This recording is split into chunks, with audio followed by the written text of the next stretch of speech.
Today, we have an experiment.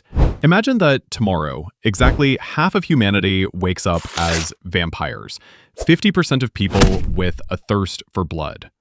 What awaits our world? A utopia of night predators or apocalypse for breakfast? Hi, I'm Umbra. Yes, the red eyes. Not because I've been scrolling TikTok all night. It's a style. The first day of chaos. Day 1. Morning.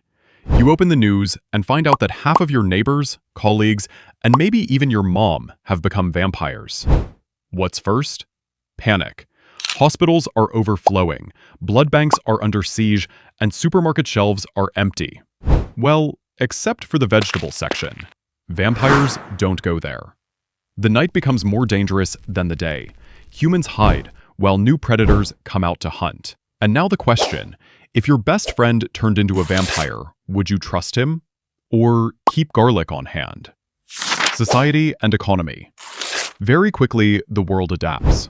The workday shifts to night. Imagine megacities where life thrives only in darkness. Night offices, schools, blood clubs. The economy collapses, and instantly a new one is born. Vials of plasma become currency. People who agree to be donors get benefits, housing, and protection. Whole clans of donors and blood corporations emerge. And then, politics. Vampires demand equal rights. Parliaments turn into arenas. By day, humans debate. By night, predators. Imagine the scene. One candidate talks about pensions. The other licks his lips, staring at his opponent's neck. Science and technology. Scientists find themselves in the center of chaos. The main question: how to feed billions of vampires without turning humanity into cattle. First solution: synthetic blood. Labs start mass-producing substitutes, but there will always be those who say nothing compares to real human blood.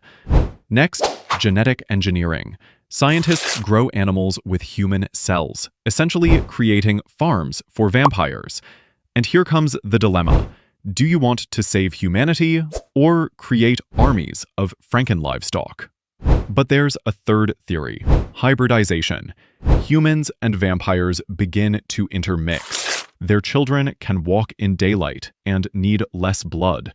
Thus, a new race is born: the Daywalkers. Half human, half vampire. A future where we all have red eyes. And honestly, I'd buy that merch. Politics and religion. But let's return to the most human of things: conflict. The world divides into human cities and night capitals. Walls rise between them, like East and West once had. Religions split as well. Some see vampires as the damned, others as a new creation of God. Protests erupt. Imagine thousands of humans with torches facing thousands of vampires with fangs. This isn't a movie anymore. It's the news. And of course, fanatics appear, volunteering to turn into vampires for the sake of eternal life. And now the question: would you take the risk? The price is not just immortality, but eternal hunger. Apocalypse or balance? There are two paths. First, balance. Humans and vampires set the rules: voluntary donors, synthetic blood, divided cities. Second, chaos. Vampires become the majority and declare the hunt. Cities empty out, villages vanish, humans turn into a rare delicacy. The earth sinks into eternal night. Streets lit with neon blood, skyscrapers becoming castles of vampire clans. But here's the irony. If humans become too few, vampires will start dying off too. They'll tear each other apart for the last drops of resources. And maybe, 1,000 years later, on the ruins of civilization, humanity will rise again, the only species that knows how to live in daylight. So, what would happen if half of humanity turned into vampires? We'd get a new world, a world of night, blood politics, and eternal struggle.